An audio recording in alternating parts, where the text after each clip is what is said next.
It's Veterans Day 2010. I'm here in Caldwell, New Jersey, and we have a lot of little kids coming up here who are waving flags and learning what it means for Veterans Day to be here.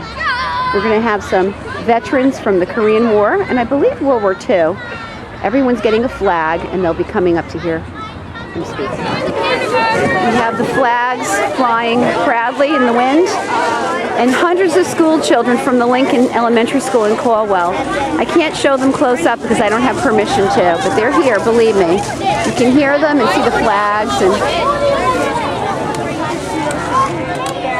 On this day, to remember those that have served us and served us well, fighting for our freedoms and for our lives. We honor those that are currently serving in Iraq and Afghanistan, those that have passed in the world wars previous, and we give honor to all of our veterans, dead or alive, and we honor especially today William Payne, a veteran, a former councilman in West Caldwell, and someone that lost his life doing public service and was a very active member in the American Legion. We also want to remember Colonel John McHugh and all those veterans that have sacrificed for our safety and for our freedom. Thank you. And I'd like to thank all of you for coming.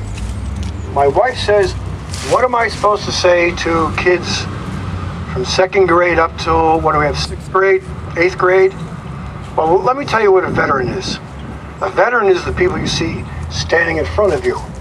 If you look at our color guard, you have veterans from World War II there, you have veterans from Korea, you have veterans from Vietnam. We also have some veterans from Iraq who, at their age, are still working.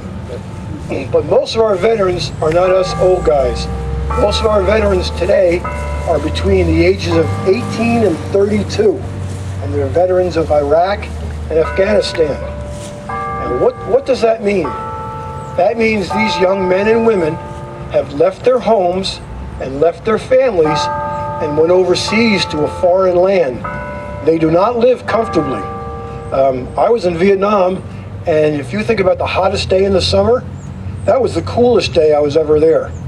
If you think about the coldest day in the winter, that's a warm day for our veterans of World War II and Korea. But these young men and women leave and they go to a foreign land and they serve.